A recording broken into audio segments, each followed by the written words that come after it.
To record. Yeah, perfect. Okay. So welcome everyone to Emotional Regulation Workshop number 3.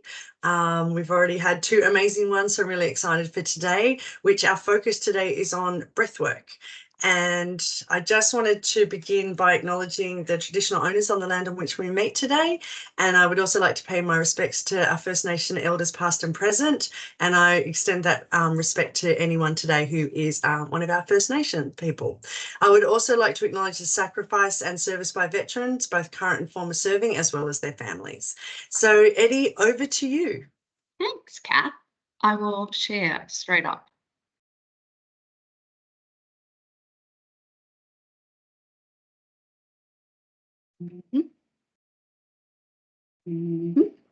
Okay, breathwork, we know that's what it is.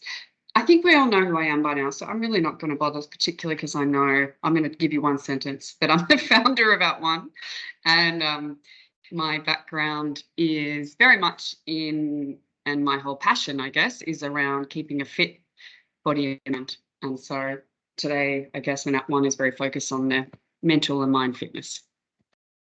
So part of that mental and mind fitness is breathwork, and breathwork's the foundations. At1 was initially started around meditation, and breathwork is, I guess, a foundation and, you know, one of the core foundations and some of the scientific evidence behind meditation as well, and mindfulness. So what we're going to go through today is looking at breathing pattern disorders. So a majority of us don't breathe properly anymore, which is probably no surprise with our stressful lives now. But we're going to look into what that looks like and where that comes from, how we measure that, and then nose breathing versus mouth breathing, why that's something to know about. I didn't realise before my breathwork accreditation that it was. The 3 C's and how to measure baseline breathing, carbon dioxide and the role that plays in breath, and nitric oxide, we'll also speak a little bit about that, and then breathing for performance. So if you're wanting to go next level, if you're preparing for something, whether it's physical or mental, then how breathwork might be able to help you. And the reason for covering breathwork is we do have a breathwork category in the At1 app. So if any of this interests you, go into your facility and give it a shot. We've got a couple of breathwork examples that we're putting onto YouTube for those who can't get in to the facility, and also for in between. So my first little poll is, what's the average number of, I'm always into the why would we bother, so let's just consider how many breaths do you think the average person makes in a lifetime? This is a bit of a fun question, I guess. I just need to be able to get into.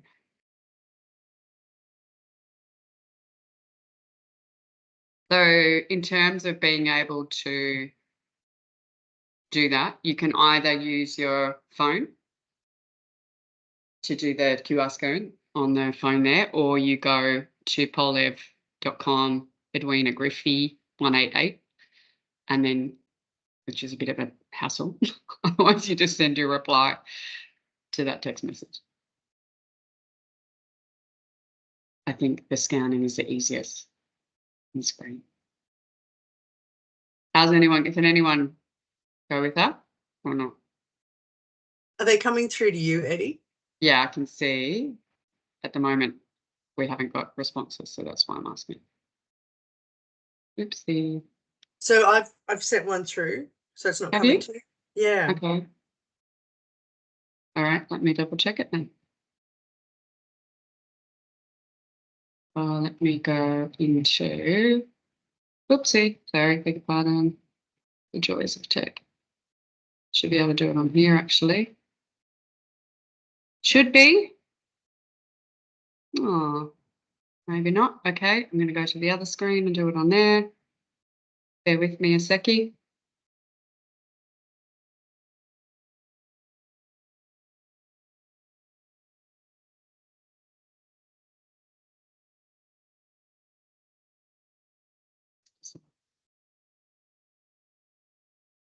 Here we go. We have got responses. Having a couple of techie issues. I don't know if you guys can see what I'm looking at, but it's. Are you still seeing the PowerPoint, or are you seeing what I'm seeing? Okay. All right, this should come up I think now, is that shifted on your screen? Not yet, no. Okay, so the responses I can see, it should be coming up on your screen. Oh, yeah, no, they are. Sorry, Eddie, they are. Okay, good. So we've got, is that 400 million? 672 zillion? 280, I think it's 72,768,000. Okay, got it. Oh, It's written someone's down looked it up. You've got it down You've the got the bottom screen of the share. slide. Oh, is it on the bottom? I didn't realise it was still on the screen share. Well, there you go. That's no wonder you all knew the answer. Well done. Glad it took so long to get the responses. And I still got it wrong. Damn. It's usually quite funny to see the differences in what people say, but when I've got the answer on screen, that really takes that whole point away. I don't know how that came up. Oh, well, could have been good. So let's move on into breathing pattern disorders.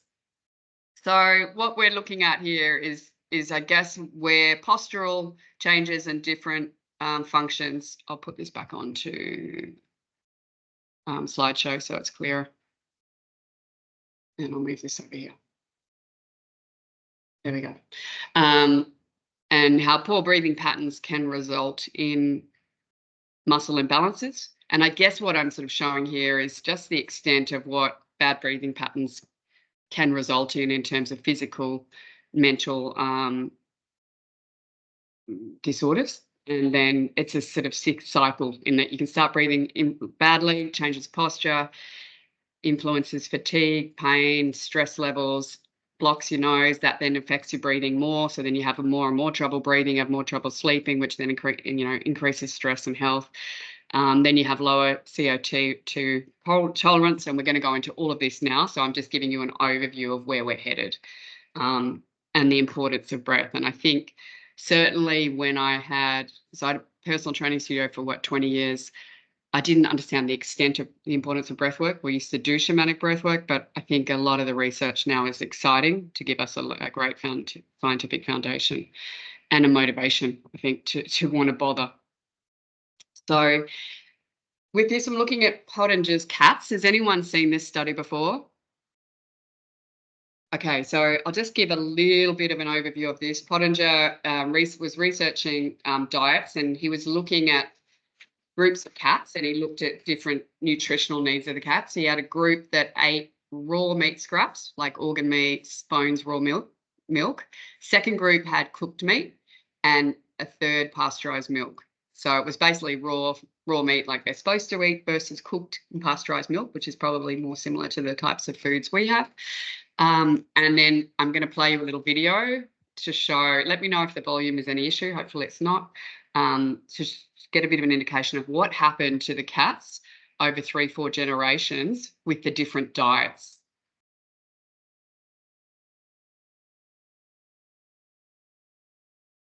There's no sound, Eddie. Is that a thing? Sorry? There's no sound. There's no sound? No. Okay. Gee, I'm having a good day technically today, aren't I, Kath? Thanks for telling me. Just share and say that you want to share your audio. Okay, so stop sharing and go again. Yeah, and then when you click on share up the top, it'll say something around, do you want to share your audio? And you just flick the switch across. Sound, yeah. Apologies, everyone. I'm having a shocker with tech today. All right, let's try that again. Thanks for telling me quickly. Moving into the third generation. That volume's quiet even for me, so I'm going to turn it up. We shall get there.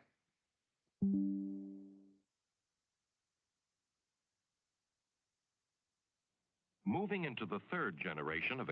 Seems quiet still, so I'm going to try and turn my volume up to max, and then I'll turn it back down. I don't know why it's so quiet.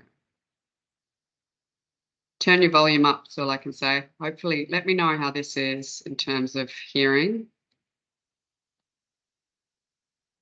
Moving into the third generation of experimental animals, the degeneration was even more pronounced. The smaller animal is a cooked meat kitten and is actually the oldest of the three. The kitten on the left is a second-generation raw meat cat, and the one on the right is a second-generation cooked meat cat. Here is a second-generation cooked meat mother with her third-generation offspring. She has a male body configuration.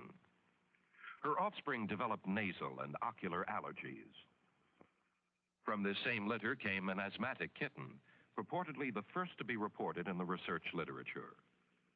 Again, there is marked dental deterioration, abscesses, poor coloring, and gingival irritation. Pronounced exhaustion was a typical observation among the third generation of cooked meat kittens, as well as impaired coordination. This third generation cooked meat kitten had over 24 fractures resulting from a failure in development. And finally, this little third generation cooked meat kitten was unable to release its claws from the hardware cloth and probably would have died had not the assistant taken it down. At this juncture in the study, a most interesting development emerged. The cooked meat cats were unable to successfully reproduce after the third generation. Most were void of sexual interests, and those that had attempted to mate could only produce stillborn litters. On the other hand, the raw meat animals continued to reproduce healthy offspring generation after generation.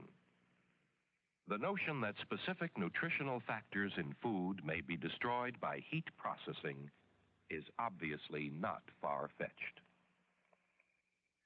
Physiological deterioration down the generations is quite graphic, and according to Pottinger, the process was found to be reversible only with great difficulty. He did demonstrate that the animals could make considerable gains towards physiological normalcy, but it took 4 generations of a raw food diet before the animals regained their native structure and original level of well-being.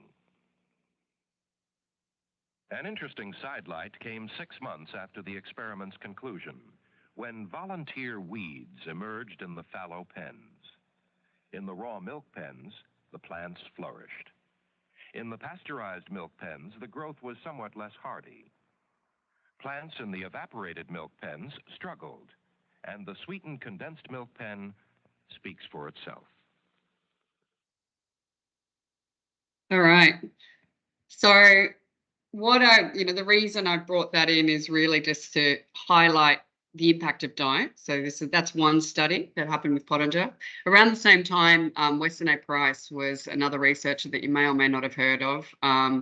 He researched in different primitive or indigenous populations and looked at primitive diets compared to Western diets amongst the same groups, I guess. So what he was looking at, so bring that correlation from, I guess, the impact that diet had on the cats just shows us the impact that diet can have in terms of cavities, in terms of illness, in terms of infection, and then in terms of at the end of that third generation that they were unable to reproduce. Then we're looking at humans now, and we look at the work of Weston A. Price and looking at the diets of Western versus primitive diets and showing he was a dentist. And so he was looking at the cavities and the impact that bad diet had, but also on jaws. And the reason I'm bringing this into breathwork is around that jaw structure, the processed foods and the impacts that has on our jaw structure and the impact that is having across generations. So if you look at the Eskimos with the native food diet, that I guess on the left image, the top right is a woman eating native food diet. And then you look at when those that are eating Western foods, the impact that's having. You'll notice also a narrowing of the face and jaw. And this was with different populations. He also went to Australian Indigenous, similar thing. Top right, top left, you can see perfect jaw alignment with their native diets. And then when they're eating Western foods, it's ruining the jaw structure, which impacts breath. So by, second generation teeth crowding was happening in this, and the jaws were narrowing. First generation, there was some signs of jaws narrowing. And by the third generation, 85% of these populations who were eating Western foods were having jaw and teeth issues. And now in the population, 90% of the pop have deviations in dental alignment. 30% of people have orthodontic treatments, and 50% of people have their wisdom teeth removed. So nutrition has an impact on jaw, has a jaw structure, which has an impact on breath. So one of the things that I hope you'll get out today is that breath work isn't just about the breathing itself. It's also structural. It's also bringing in nutrition. It's also bringing in postural alignment. And so it's all really interrelated.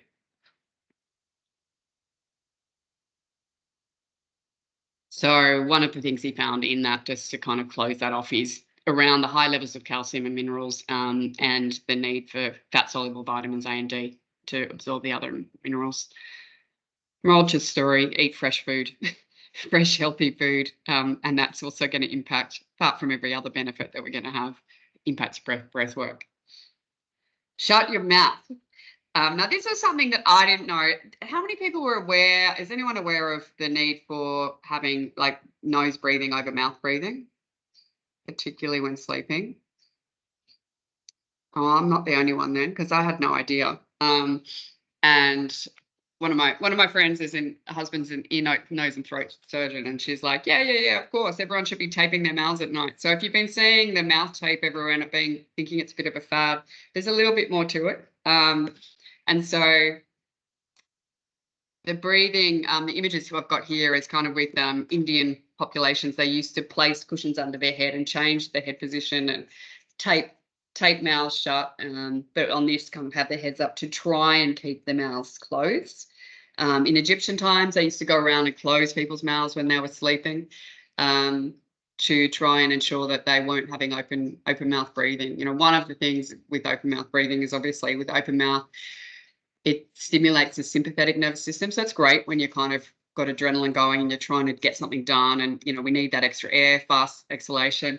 But for the parasympathetic nervous system and that part of the system that enables recovery and balance and repair, we need to be breathing in through the mouth, through the nose, I beg your pardon, through the nose for parasympathetic. So if we're sleeping with our mouth open, we're not having that switch off. But there's a few other things that it can contribute to if we're always breathing through our mouth. And here, there's a list of just a couple of them, you know, narrowing jaw and face, crooked teeth, open bite, dysfunction. So if you think about, you know, having, say, processed diet plus mouth breathing, you put those two together and it's not looking good for jaw alignment or teeth, which then gives trauma to the airways and provides other problems for breathing moving forward. So mouth breathing, if you take nothing else out of today, I would say grab some mouth tape from the chemist and start trying to tape your mouth at night. At first, I felt a little uncomfortable, but it's amazing how quickly your body adapts, and it suddenly feels quite natural and is so much more beneficial in terms of recovery. You also notice that typically because of breathing better during sleep, you'll often need less sleep as a result. And so one of the reasons you may not be able to is if you've got, you know, blocked nose, that makes it hard. And there's some little tips like squeezing your nose and nodding your head, like dropping your head forward and nodding your head about 5 times and then breathing in through your nose can help to clear it. Those little sort of scuba diving breathwork kind of tips. But the breathing through the nose, not just in sleep, but a lot of the time through the day when you're trying to reduce stress levels, come back into your center, first step is get into that parasympathetic mode, which is breathing in through the nose rather than the mouth. Mouth breathing, you know, another one of the challenges that I found with, you know, in personal training is around this forward head posture, and a lot of us are aware of it from sitting at desks. But it's also a problem, you know, based on breath, and that often starts from an overdevelopment of the muscles around the chest, the intercostals. So you were doing a lot of chest shallow breathing. It tightens up as a result. Shoulders come forward, head moves forward. And this is the difference of the impact that it can have in terms of in the developing years, in terms of long-term posture. So this is the mouth breathing and the impact it can have between the ages of 6 and 9 in terms of growth. 60% of facial growth is achieved by the age of 4, 90% by the age of 12. So, and by 18, most of the facial growth has occurred. So I guess if you've got kids You know, making sure they're breathing properly is not just about a nice to have and it's good to breathe properly. It's also structural alignment that's happening at that time. And so if, you know, particularly with HS, I've got a couple of friends whose kids are going through HSC at the moment, and you just come think the stress of school and everything now, that awareness around trying to bring breath back in, you know, shoulders back and watching posture. But even just from mouth breathing, this is the impact it can have. And obviously we know with forward head posture, that puts more load on the neck and can cause a lot of other spinal issues. It also then restricts breathing patterns moving forward if you've got that alignment. So it's, you know, it's that cycle, one thing causes another, and then you've got a posture that encourages bad breathing, which makes it hard to then improve moving forward.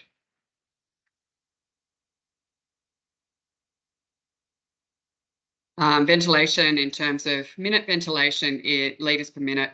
So this is around the volume and the number of breaths you have. Like, so how deep your breath is and how many breaths you have a minute on average.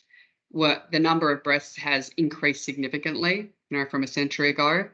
We're saying the average breath at the moment is more around sort of 12 to 18 breaths a minute, when we're sort of aiming, if you think about when we're doing EAR, CPR, you know, we're going 1 breath to 4, 12 breaths a minute.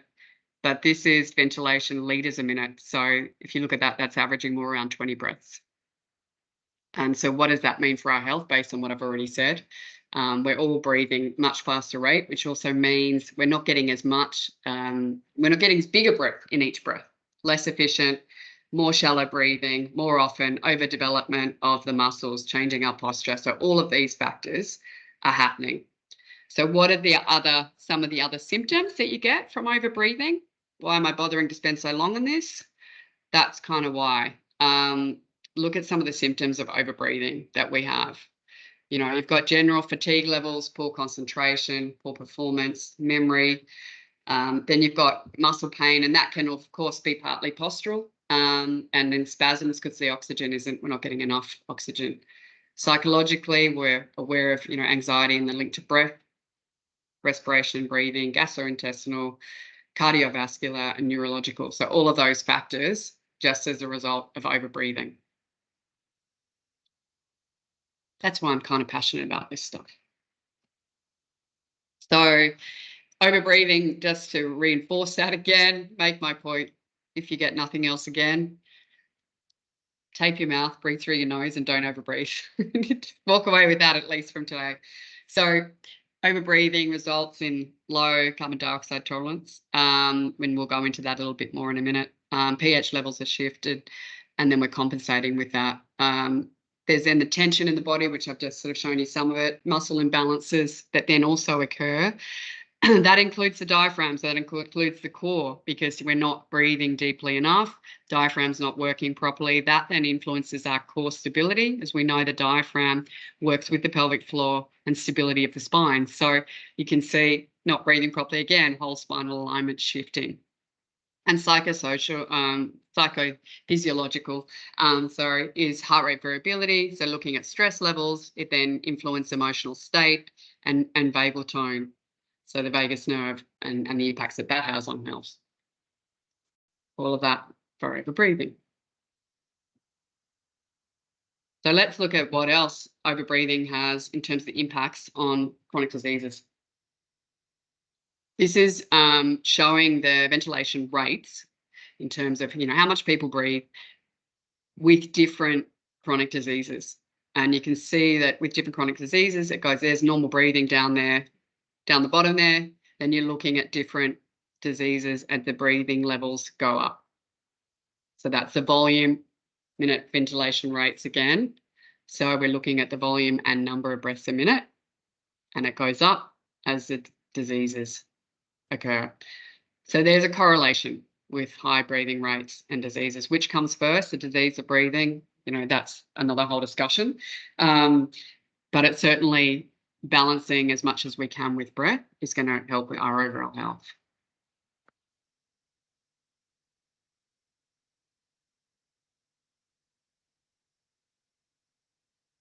Carbon dioxide tolerance.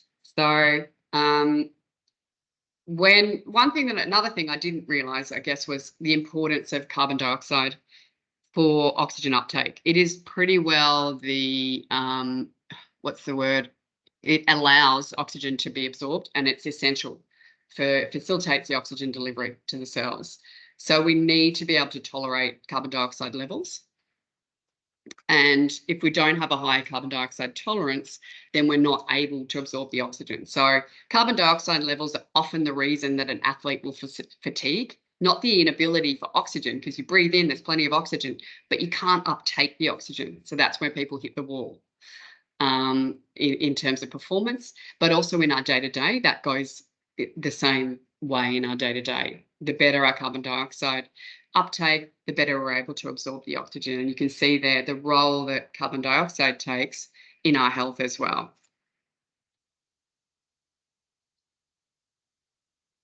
Oops. It's got a calming, balancing effect on nerve cells. And when they're low, sympathetic nervous system is activated. So that's the fight or flight goes up when we've got low levels of carbon dioxide. So we need to be able to tolerate carbon dioxide and have that balance of oxygen, carbon dioxide. We tend to focus a lot on the oxygen and forget about CO2 tolerance, which I'm going to explain how to build that in a minute. If you're going, well, that's great, how do I increase my CO2 tolerance? That's coming. Any questions? I'm going on and on, sorry, I get a bit excited about this stuff. Does anyone have any questions so far? I just want to kind of break it up for a second.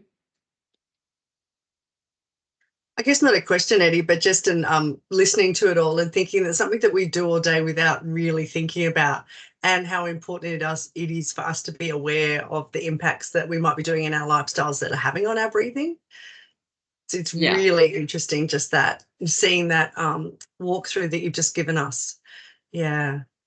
Yeah, no, thanks, Kath. I mean, to me, as I said, I think I knew it was important, you know, and I think in the past it was sort of like, yeah, yogis do it, so it must be important. But there's so much research, and I think the chemical sort of shifts with breathing and the importance of breath in that respect as well.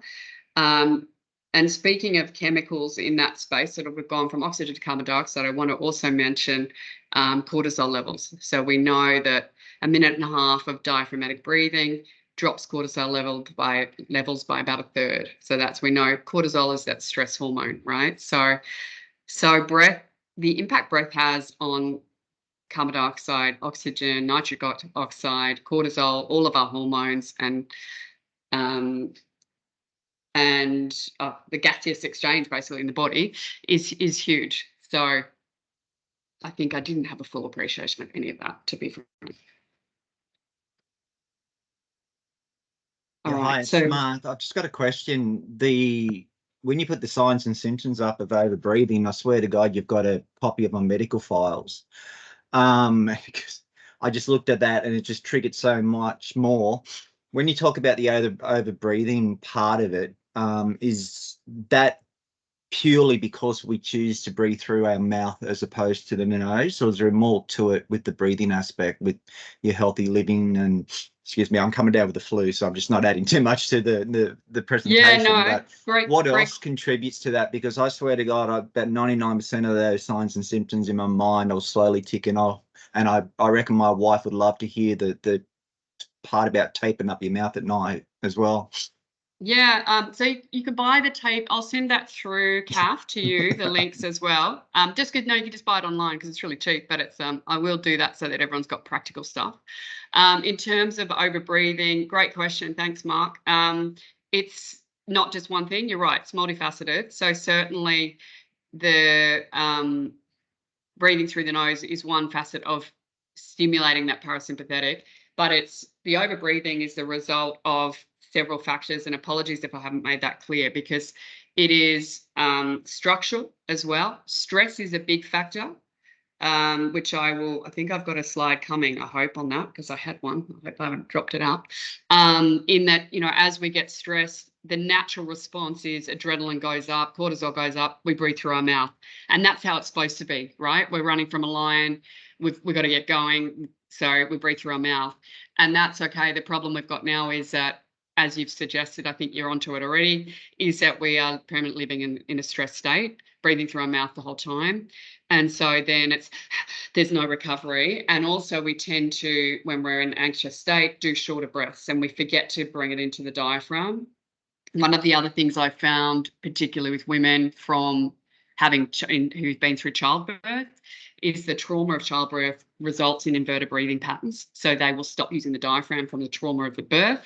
And if they haven't retrained after that, 90% of the women I used to see at Fit Women would have inverted breathing patterns. So they would breathe through the chest first and have very little diaphragmatic breathing. And so that's just encouraging that muscle imbalance, which then results in the default. And it's that neuroplasticity piece that we all hear about a lot now. But what happens is that becomes the default. So then we just, the brain tends to breathe through the chest, and we forget about using our diaphragm much in the breathing. And that's why in the meditation session we did, I was sort of saying, put your hand, and I continually do it to myself, we all forget, put your hand on your stomach and your chest, so that we sort of bring it back to diaphragm. But it's also some of the factors around the jaw narrowing, and which is why I brought the nutrition aspect in, because it's structural. With jaw narrowing and stuff makes it harder to breathe. So we can tend to then not get enough oxygen, not get enough carbon dioxide. So then we're gasping for breath and needing to breathe through our mouth to get enough. So we're breathing faster because it's not as efficient. The capacity of the breath isn't as good. Our lung capacity isn't as good because we're not doing as much exercise. So all of these factors are resulting in a higher breathing rate and a higher minute volume, because we're not actually breathing as much. We're not getting as much exchange. The volume is actually the exchange of in and out, right? So it's oxygen and carbon dioxide. We're not getting as much per breath, so we need to breathe more every minute to get enough to function. And it's just that vicious cycle. So then you start breathing faster, then your body's going into fight or flight automatically because of the fast breathing rate.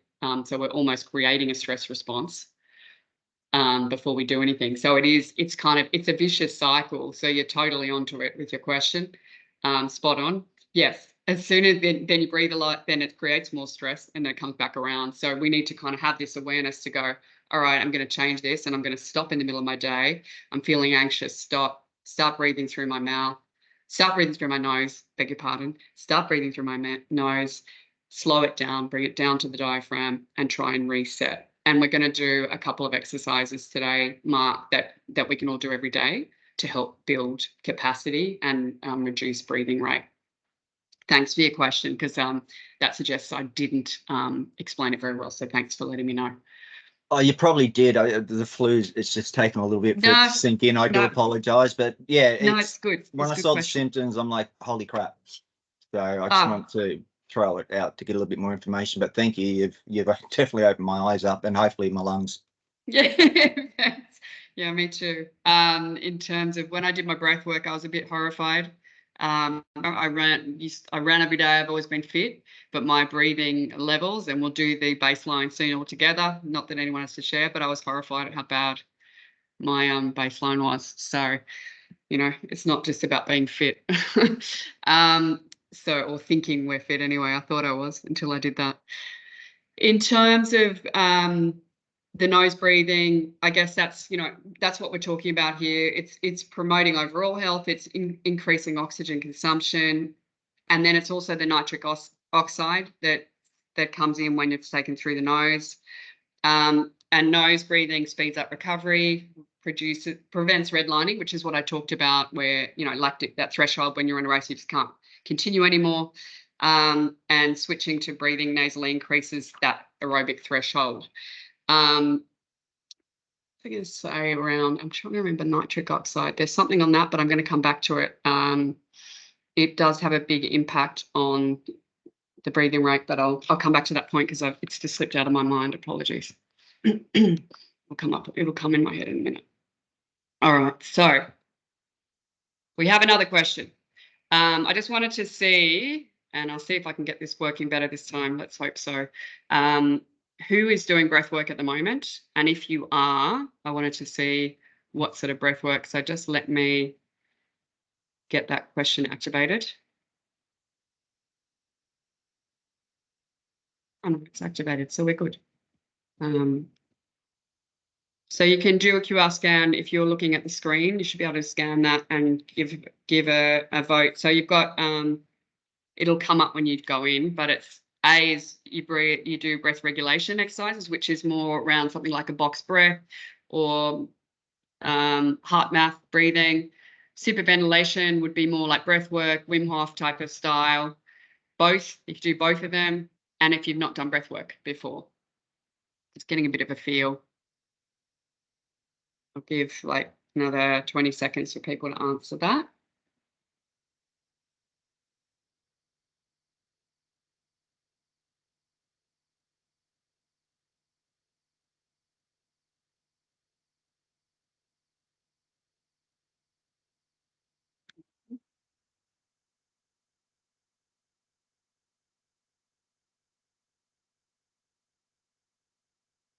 We're getting responses in a minute.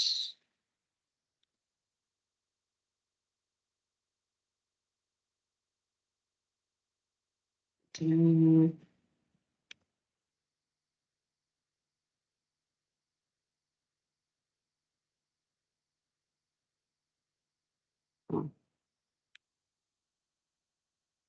Slow on these today. Okay. I think that's got it up. Okay, so 25% of people are doing breath regulation. Superventilation, no. Some people are doing both. Great. And 60% not done before. Okay, great. So breath regulation exercises is what we're going to probably focus on today more than superventilation, because we're looking at, I guess that approach is what builds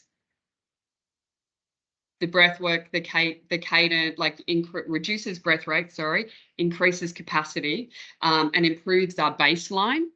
Superventilation is great for performance sometimes. As I've sort of mentioned in the previous sessions, there's just a flag around superventilation in terms of it can bring up emotions, it can bring up traumas, and so you need to have support if you're going to do superventilation, is my opinion. So I typically don't do it in a big group environment unless we're face-to-face. But it can be great for energizing. So that's the Wim Hof approach. If you're feeling flat and you need a bit of energy, it can be great. But other forms of breath regulation, we're going to do one today, but whether it's box breath, whether it's extending the exhale, whether it's holding the breaths, we can do different types of breath regulation exercises. And that's what we need to be doing really day to day to improve our capacity and our baseline score. The baseline score is to assess our carbon dioxide tolerance. So we're going to do that. And this is something you can do every day. And it's kind of something that gives a bit of an indication of where you're at in terms of your overall breath. It's taken from the work of Professor, I think it's Butego, I think is how it's pronounced. Butego, so apologies if I pronounce it incorrectly. And he used it to assess breathing function with patients with asthma and heart conditions or panic attacks. So it's a pretty simple test. So we'll do that. For those people who want to do it, we'll do it now. It's simple. When I say do it, it's really simple, so don't feel like coming for anything major. I'll tell you what we're going to do, and then we'll do it together. You're going to take 3 or 5 normal breaths. Then we'll exhale to kind of a neutral lung volume. And then you're just going to hold your breath. So you'll just breathe in, out, and then on that next exhale, without making it a big deal, you'll then block your nose and close your mouth. And then I'll start counting. And you basically are seeing how long you can pinch your nose and hold until you get that urge to breathe again. And it's not that kind of urge to the point where you're like, you get a warning and then you get a point where you can't hold it anymore. This is to the point where you get the warning, where you get that just first urge to breathe, then you stop the time, and that's your baseline. And then obviously you can hold it further, but this is kind of the baseline of what's your average. And it gives you an insight into that tolerance of CO2. And then you can do this every day and see how it improves. We're also going to do a couple of other breath holds and things to improve the baseline. So if you want to just join me, if you don't want to, that's fine. Just feel free to either just witness or switch off for a couple of minutes. So just taking a couple of normal breaths. I'm going to call it when I'm going to say take your last breath and then breathe out, and then I'll just start counting. And even if you're slightly behind, you can just work it out from that.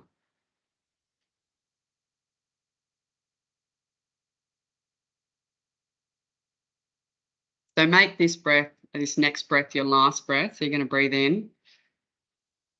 And then as you breathe out, just for neutral volume, I'm going to start counting now. 1, 2, 3, 4, 5, 7, 8, 9, 10. Sit down. 12, 13, 14, 15, 16, 17, 18, 19, 20, 21, 22, 23, 4, 5, 6, 7, 8, 9, 30, 1, 2, 3, 4, 5, 6, 7, 8, 9, 40, 1, 2, 3, 4, 5, 6, 7, 8, 9, 50. Okay, so you will have reached one of the numbers in there. I think I'm going to make everyone feel really good, because the first time I did that, I think my number was something like 14. It was pretty ordinary. A healthy baseline score is considered to be about 40 seconds. I don't think anyone in our breathwork course got that first up. So if you didn't get it, did anyone get that? 40 or above? Oh, no. I was going to say, because you're a legend, if anyone did. So far from it. If anyone did, I want your tips. They say basically after you get to 25 seconds or above, you should get a bit of a turnaround point in allergy, asthma, congestion, and fatigue. So once you're getting to 25 seconds or above in your threshold, you'll start to notice some physiological benefits, is kind of what the research says anyway. So that's an exercise that you can do every day pretty well to just work out the baseline. And it also gives a bit of an indication, I found, in terms of fatigue levels and where I'm at generally. It'll go up and down, so don't be surprised. Like some days I was horrified and other days I'd be like, oh, I'm going really well, and then I'd drop back down. So you've just got to kind of get a bit of a score and see how you go. And it's a really nice measure of kind of where we're at. I quite like to keep you on track. The other approach we can do is breath holds as well. So we'll go into that. We'll do that in a minute as well. I just want to talk a little bit as well about, hold on, we can get this from the slide. Performance. So the chemistry. So these are the 3 C's: chemistry, capacity, and cadence. And they're basically the 3 factors that we can work with. So the nitric oxide is what I was speaking about. So it is the 3rd respiratory gas with oxygen and carbon dioxide. It plays an essential role in increasing circulation and delivering oxygen to the cells as well. It's also got an impact on immune function, weight circulation, mood, sexual function, and it's all influenced with the nitric oxide levels. So that's breathing through the nose increases nitric oxide.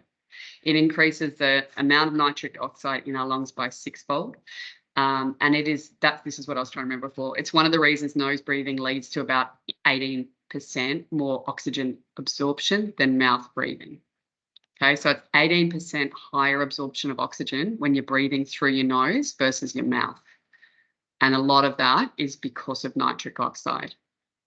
So I just want to say that once more because it's an important point. 18% more oxygen absorption when breathing through the nose over the mouth. The other thing, if you find yourself, is anyone a hummer? As in,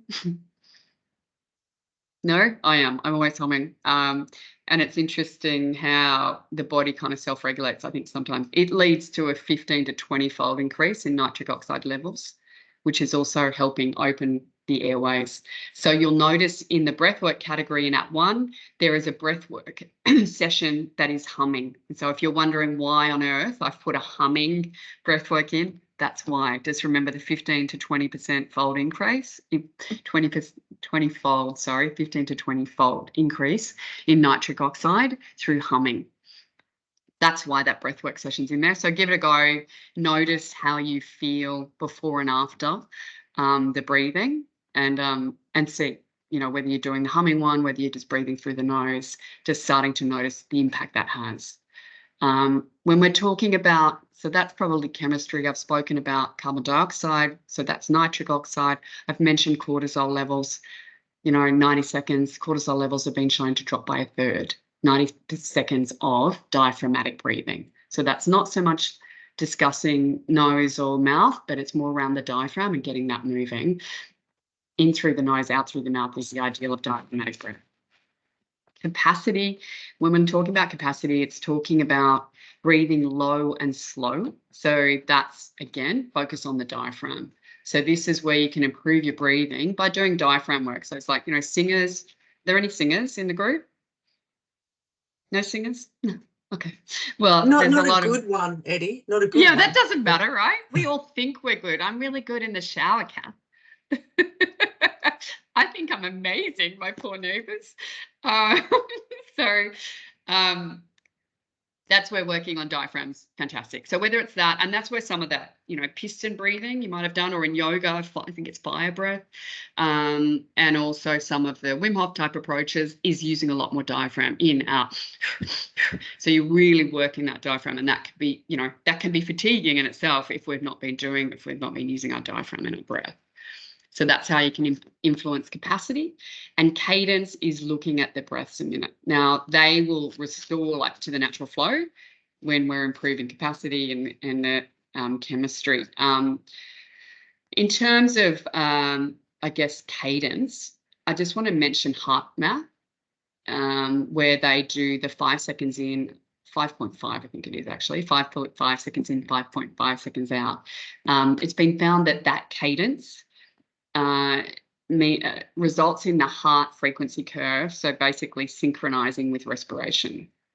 So the benefits of heart coherence is that it lowers cortisol and stress, and neurotransmitters are released like dopamine and serotonin. So again, that's bringing in the cadence piece. So 5.5 seconds or 5 when you count, it's usually like around 5 in, 5 out is what they teach in HeartMath. So you might have heard about that. That's a really great regulating. If you're just like, I just need to stabilize, then just breathe in 5, breathe out 5. And that brings in that heart coherence and all of the benefits that has. Any questions on that? No? Okay. So we will go into a couple of breath holds, I figure. I'm going to do some practice stuff. In terms of breath holds, I guess it can be done a few times a week. It's obviously got, I'll just move this. Oops, sorry. I'll move it out of so you can see. I don't know if I'm blocking that for you, but it is for me. It can boost performance, you know, so it improves lung capacity, all of these benefits here. Strengthens respiratory muscles, stimulates recovery and repair, maintains fitness, improves carbon dioxide tolerance. So that's one of the big ones that I've been talking about, which is why I'm going to focus on that. That's one of the big things that stops us, and that's one of the things that you're measuring when you're doing that baseline measure. But the breath holds in itself, you can time, so you'll still get an understanding of your capacity. Can I hold the breath? So not just at neutral, but can I hold it in? What's my capacity to hold that breath in? What's my capacity in full breath? So we're going to do it that way now. We'll do 2 ways. One is we're going to do the breath pause, which is where we'll exhale to the neutral, which is like what we did. And then you're just holding it there, versus a breath hold where we inhale fully and hold and measure that. So let's do the inhale fully because we've already done neutral. But the difference with the breath hold for a breath pause versus the baseline is that you're exhaling fully.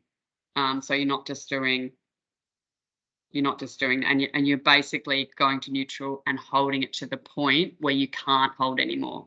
So versus the baseline where it's like first urge, this is hold as long as you can. So we'll do breath hold first, and then we might go back and do breath pause. So with this one, I'll just give you a heads up on what we're going to do. Again, don't feel you have to take part if you don't want to. Otherwise, you can just listen or switch off, whichever you'd rather. So with the hold, we're going to just hold it in. I'm just going to get you to breathe out again. Then I'll get you to breathe in and hold, and I'll just count. And hopefully my dog won't bark this time. So just take a couple of breaths. I'm going to let you say about 3 breaths. I'm going to time what that would be.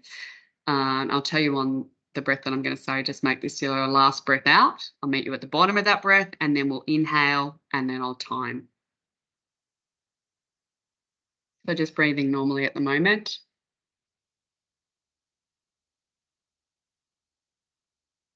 Okay, so exhaling, I'll meet you at the bottom of this breath now as you exhale. Inhaling, and I'm going to start counting. 1, 2, 3, 4, 5, 6, 7, 8, 9, 10, 11, 12, 13, 14, 15, 16, 17, 18, 19, 20, 1, 2, 3, 4, 5, 6, 7, 8, 9, 30, 1, 2, 3, 4, 5, 6, 7, 8, 9, 40. I'm going to leave it at that. So you can write down your maximum hold.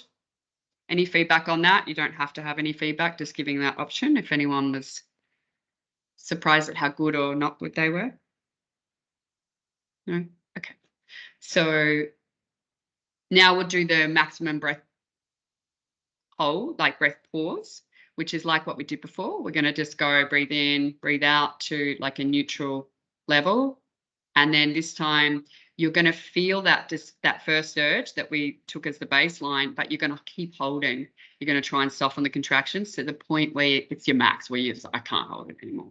So instead of the first urge, it's actually your maximum. So let's do that one. Let's do a couple of normal breaths. So I'll just let you recover from the max breath hold. Am I being clear with my instructions? Because if I'm not, please interrupt me.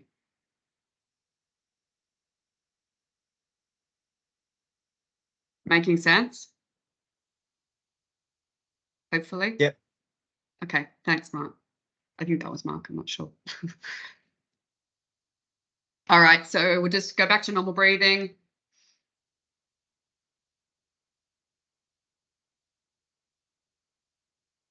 So making that your last out breath, then you're just going to breathe in normally. You're going to then exhale to neutral, pinch your nose now, and I'm going to start and close your mouth. 1, 2. Remember, this is to your maximum, so you'll feel that urge, and then you keep holding this time as far as you can. 9, 10, 11, 12, and then breathe when you can't. 14, 15, 16, 17, 18, 19, 20, 1, 2, 3, 4, 5, 6, 7, 8, 9, 30, 1, 2, 3, 4, 5, 6, 7, 8, 9, 40, 1, 2, 3, 4, 5, 6, 7, 8, 9, 50. I'll do another 10 just in case. 3, 4, 5, 6, 7, 8, 9, a minute. Is everyone at their max, or did I stop too early for someone? All good? I'm too scared to turn my camera back on after that. Oh my God. Yeah, that's good. So you got some levels though, right? There's numbers there. They're not high, but there's numbers. Yeah, that's it. That's it. No, I Excuse was like you, Mark. I was a little shocked at my levels initially, but also remember that it changes daily. So if you're having a stressful week, it'll be bad, and then you may have a more relaxed week, and it'll suddenly go up, and you'll be like, oh, I'm on fire, and then it's like, oh no, I'm not, until you get, until we get to the level that we may be happier with, if we're aiming for something. But at least we're starting to track it, right? So we're ahead of where we were yesterday, maybe. Any questions around those exercises? And I hope I know I speak quickly, so I apologize if I was a bit blah. I think they're explained well. What I found surprising is I actually do breath work. Someone does not, and I think has really poor breathing, but held way above mine for most of them. I was like, are you still holding your breath? And he was just like dead still. And I was like, righto. So yeah, it was really kind of interesting on that kind of perspective of like, I actually do this. And I was out earlier than I know I would normally. But yeah, I was really surprised with how Aaron went really well. But I do think he holds his breath a lot in a bad way. Like he doesn't breathe like he should. Like he gets in. I'm like, you need to take a breath. What are you talking about? Yeah. So capacity might be there. What sort of breath work do you do, Rowena? I do a little bit of each. Probably just like I'll do the 5, like the 5 in, 5 out for 5 minutes. I've started trying to do that a little bit more. I actually did a breath work workshop on the weekend, breathwork and ice bath, and we did the whole hyperventilation, which was the first time I've ever done that in like that kind of setting, and that was really amazing kind of thing. Yeah. So there was a lot of tears in the room after kind of doing that process, but it was really good. So yeah, and then in my work kind of doing different kind of patterns of breathing, but yeah, so it was interesting, definitely. Yeah, great. Thanks.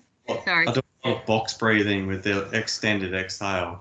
So amazing. I wouldn't say a lot. I do it a fair bit, you don't realise. But it's well, I think that might be why his level was good, actually. It's interesting.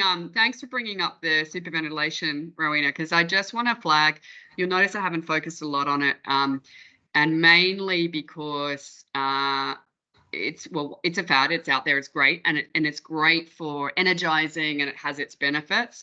One of the things I want to flag around it is very much in fashion. It's got benefits, but the balance is really important. I have a couple of clients who only did Wim Hof style breathing, and they have adrenal fatigue because it was too much. So it's very much stimulating breath. It's not so much around bringing balance and parasympathetic. It's more driving, and energizing, which is great. But if someone's already stressed and has adrenal kind of issues, it can, I just want to flag, it doesn't always, because I love it too. It's really, and you tend to get that euphoric high, and it can bring in all these spiritual things and great things if you're into all that. So it has benefit, and if you've got support, it's amazing.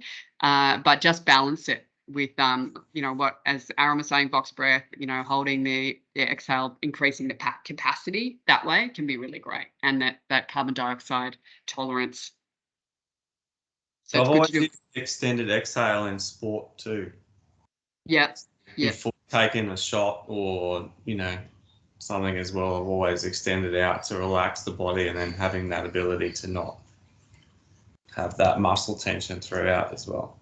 Yeah, amazing. Thank you for bringing that up too, because part of that is, with doing that baseline test, is getting comfortable with being uncomfortable in that breath, and being comfortable with that stressful environment of, I can't breathe. Oh, no, I'm okay. And that does carry through to stressful situations, and our ability to kind of know and manage through breathing. So, no, great point. Thanks, Aaron. We get taught it with weapons. There you go. Extended breath to be able to steady your hand and your eye. Oh, okay. So everyone here already knows, right? So, well, hopefully this is a revision then. Thanks for sharing. Okay, so we're going to, speaking of extended breath, we're going to do an exercise now, which is anti-arousal, which is an extended breath, Aaron. So you're right on. Thank you. Did you know what I was doing next? All right. Just bringing up the slide that on any breath work, there's the potential of emotions coming up. So choose to take part or not. It's up to you. If not, feel free to switch off or turn it down. I'm going to give this as one of the recordings that we have. So we've put some of the breathwork sessions that we're going to put some of them out on YouTube shortly. This is one of them that's in the headset and will also be available. So I've put it through a recording today just because I think for sound it may be a better option. So what I thought we'll do is bring in the emotion wheel. Given the emotion wheel is what we started with, I meant to do that last week, so I apologize I didn't. So today I thought, all right, let's take a look at the emotion wheel. Choose where you're at on that wheel. Start in the middle, remember, and if you want to bring it out wider to get more specific. And I thought we'll do the emotion wheel before doing the breathing exercise and then see if it shifts from after. And it may only shift on a degree, may not necessarily shift totally, but it may shift degree of intensity. I'll just give you guys a minute to have a look, see where you're at.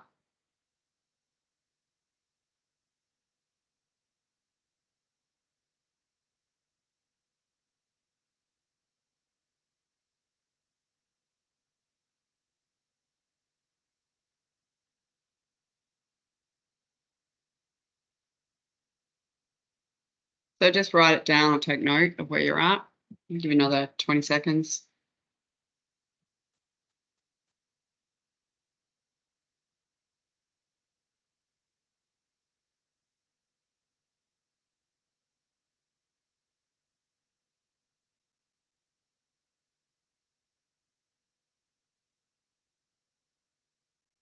All right, so this breathwork session, I've not done too long, don't worry, because I just figured in this environment, we're not going to want too long. So it's 5 minutes, okay?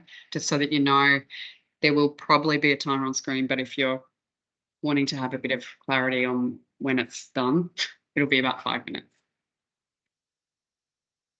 Just let me know if the sound is no good. I really hope this is better than the other one. Anti-arousal breathing. It's great, Eddie. The aim Thank of this breathing is to lengthen the exhale on each breath. Leon Chateau describes this exercise that anyone can use in stress to create a calmer state.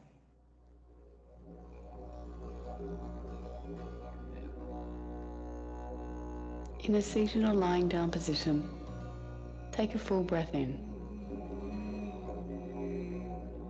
and breathe out slowly.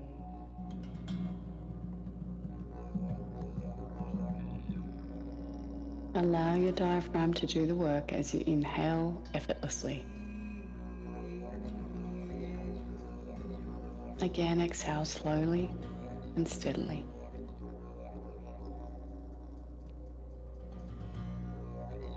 Now let's start with 4 counts in and 6 counts out.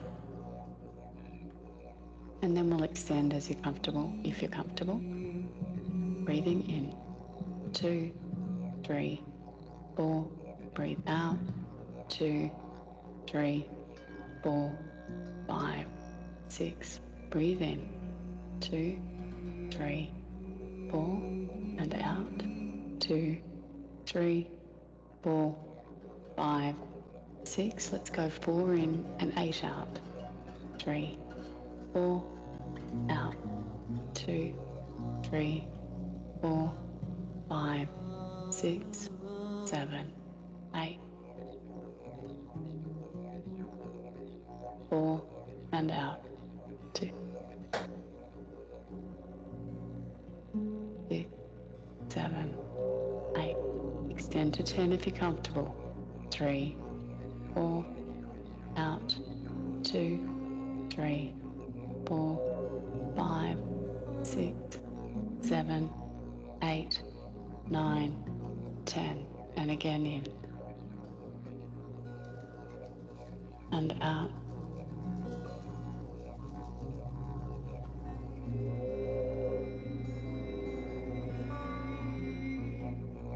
In. Out.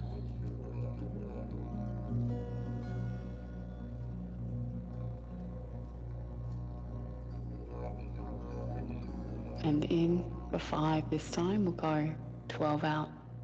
5. Exhale. 2, 3, 4, 5, 6, 7, 8, 9, 10, 11, 12. Breathing in. 2, 3, 4, 5. Then breathe out. 2, 3, 4, 5. Just continue the rhythm that you can maintain. and continue to breathe with that rhythm. Breathing in and extending the exhale. As you continue to count, if it starts to get too much, then bring it back. Or if you find as you relax you have more capacity, then extend the breath out further. Noticing with each exhale, you release and let go more and more. Continuing to breathe in your own time. Then extending the time on the exhale.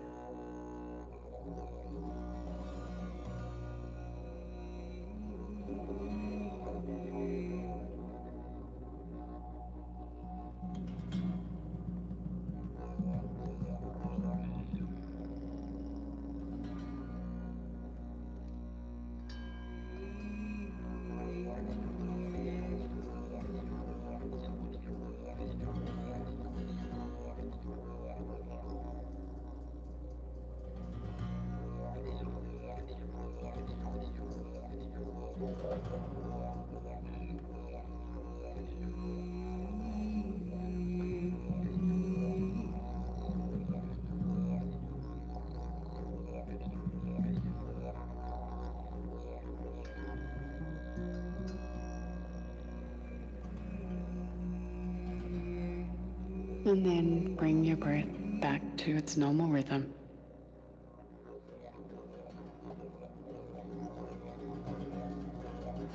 And prepare to continue with your day.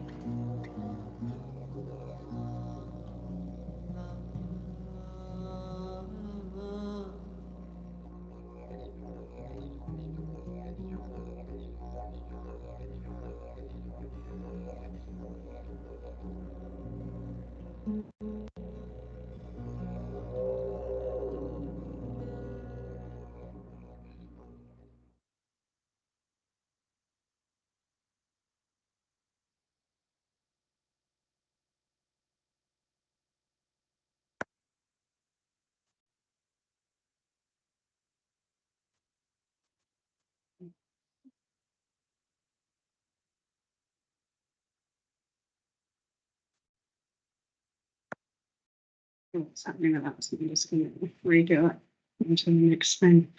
Okay, so just take a moment now to tune into how you're feeling again. I'll bring up the wheel.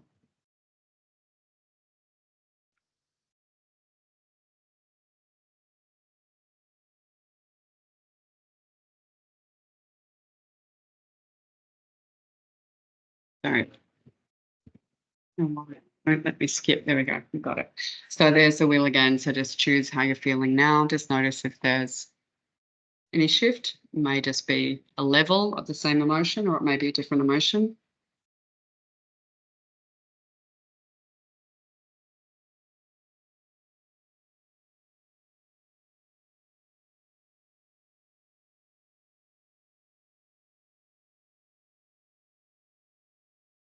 Does anyone want to share any? Was your emotional state same or different? I'll jump in, Eddie. I found that incredibly powerful. Yeah, Right. I don't know whether it was the music or the scenery. I did end up closing my eyes, and I guess I was just connecting to the music. But yeah, it might sound a bit weird. When I opened my eyes, the colours looked different for a second. Like, I think I was just really very, very calm. So thank you. Oh, awesome. That's great. Thanks, Kath. And I think it was better having, that's why I did a pre-recording, because I think it sounds better. That's more how it will be in the headset. Thank you. I find when I first started, when I think about breathing, it panics me a little bit and I feel like I get anxious. But then as it went on further, I relaxed into it a bit more. But when I'm very conscious of it, I do feel kind of claustrophobic to start off with. Yeah. How did you find? I find that as well with the breath holds and stuff initially, because I just sort of go, am I doing it yet? Am I doing it? But no, thanks for that feedback. And I think that's the 10-minute can be good. Like that was 5 minutes. Did anyone find that went quickly? Thanks for sharing, Laura. Did you find it was quick or no? Okay. Sometimes I think, you know, I just get started and it's over. So so that was 5 minutes, and some of the sessions are 5 and 10 pretty well, or 2 minute, 5 minute, 10 minutes. So even just bringing that in, you know, if you can do that twice a day, it can be enough to shift. And as we said, 90 seconds is enough to start changing that brain chemistry. All right, so we've pretty well wrapped up what I was planning on going through today. We've gone through breathing rates, breathing dysfunction, mouth breathing, nose breathing. I will send through a link for anyone who does want to get the tape. And I have no deal with the tape people, but I'm just saying that if you're interested, because a lot of chemists don't seem to have it. Carbon dioxide intolerance and building that, or tolerance, building the tolerance, measuring our baseline scores, breath holds, breathing for performance, and then just a reminder that there's a breathwork category in Act 1. So to go and check it out in the headsets. Has anyone, are they all happening, Kath, in terms of the headsets at the centres? Hopefully by the end of this week, we'll all be organised. Okay, good. So then people can go and try. Yeah, I'll definitely be promoting that. Okay, awesome. And so that's just that reminder, because I have to remind you all that that's why we're here. Any questions? And it's just a quick one with the breathing exercise that was in the video. So I found myself sort of, obviously I lost my placement with your soundtrack per se, and then having to sort of catch up because maybe my count was a little bit different the way I have in my head, in the way I hear it. But also too, I found that at the bottom of the exhale and the inhale that I was actually naturally just holding before I went into the next cycle. Is that sort of something that's sort of That's fine in that, you know, remember that I'm doing just an easy level. So if you've been doing this stuff a lot already, it may just be that I wasn't allowing long enough for you, because you're doing a hold and then exhaling, extending the exhale, right? Yeah, so well, it was done through the mindfulness-based stress reduction course that I did with so it is box breathing. But yeah, again, that was sort of something that I've picked up to sort of self-regulate with times where I find that I have triggers or some things that are going on. It's when I catch myself doing it though. It's not instant, but yeah. Yeah, no, I mean, there is box breathing in the headset as well. So there's all different techniques, and I was torn on which one to use. They all benefit. I mean, I think if you've got a system that works for you, stick with it, you know. But it can be great to just explore different approaches so that you can just see whether your capacity exists. My guess is that timing I just had in that breath work for you would have been too restrictive. So just ignore, if that happens in any of those, get the concept and use your own cadence. You can also switch off the voice if you kind of go, this isn't resonating with me, or you press a button on the headset, go turn off voice and just do your own practice. So yeah, don't feel restricted by the guideline is a guideline, and allowing for the fact that someone may never have done breath work. I start at 4 counts in. That might be too restrictive as well on the inhale for a lot of people. So, you know, that allow for that and just go, right, I don't have to follow this exactly if it's not working for me, but I'm going to follow the concept of breathing in. Even if it's breathe in for 8, I'm going to breathe in for 8 and breathe out for 16. And that's what I'm going to do versus 4 to 8 or whatever. My so is Aaron's probably not taking the time to slowly breathe it out, that he breathes it out in 4 and then he has to hold that additional 4. No, I know the sequence. You draw it in really quickly at 4, you take a really deep breath, and then you actually control the diaphragm to come out. No, I physically hold it, and then for the whole 12, I literally slow my exhale, and it's soft all the way through the 12. Get to the bottom, then I pause again, and then I have a deep in, and then it's. But you're still doing box breathing, not. Yeah, but I don't exhale quickly and then hold. My exhale is the whole 12. You need to work on doing by instruction. It's slow. So, well, my answer, Aaron, is that I think you've got a good practice. So, you know, I would stick with that, but I'd also say try some other ones. So that you don't just, because ideally our breath can do anything, right? So, but what I would think is if you didn't do the hold and you just did breathe in and an extended exhale, that you'd need longer based on the fact that you're already doing quite a lot of breath work. So, you know, don't listen to the count I'm doing necessarily, but get the concept and go, I'm going to do my own counting with that concept. Would not do a lot of it, but yeah. Well, and you know, maybe enough to, but I think it is a different type of breath. That box breath is in the headset as well, and that's why I've given a variety. The humming breath, try a few different ones and just go, okay, that's interesting, and see if any you find more challenging, and then do a bit of that for a while. And you may not find any of them challenging, and it'll be like, oh, I'm just going to do what I like. So I think, you know, with any of this stuff, it's finding a habit that we like is important as well. Otherwise, you just get thrown and it throws your whole routine. So, but thanks for sharing. Hey? Very interesting and very difficult at times to maintain as well. Yeah, totally. I just, you know, during this workshop, I'm like, I haven't been doing all of these practices, so it just got me back into it. And I think that's where that accountability piece comes in. Kath, how's the buddying up going? Yeah, I'm totally connecting with her this afternoon. Totally. Rowena, it's happening. It was great for that first week, I'd say, Kath. Like, we were like each couple of days checking in, and then the second week it was a little bit more extended, and then third week we've both just, it's probably been 1 or 2 check-ins. And I think it's really that reminder that, you know, for me, and there's no excuse, life just got really busy with travel for work, and that is the excuse, but it shouldn't be like that. This is all about how we can implement into our days. But I must say, Laura, I was so pleased to hear you say about, you know, just being conscious of your breathing at the start and you know, getting that little bit of anxiety around it. Because I do think, am I doing it right? How does it work? And so this is this lovely conversation around, let's just try what works for us and, you know, just keep trying. So I am committed again. Are we meeting next week? Yeah. So, yeah, I will have done my daily check-ins for a week. This is a good accountability piece right there. I mean, this is what I love. Breathwork is free, right? You don't need any equipment.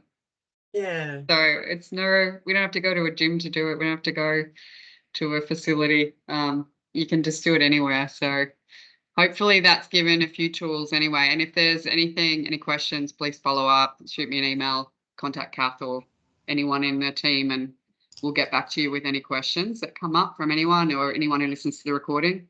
But hopefully there's some tools just to get people started and, yeah, enjoy your breathwork journey, I say. Thank you so much, Eddie. Thank you so much. It was another great presentation. And I'm really excited that next week we are going to be doing sound healing, which is very exciting. So look forward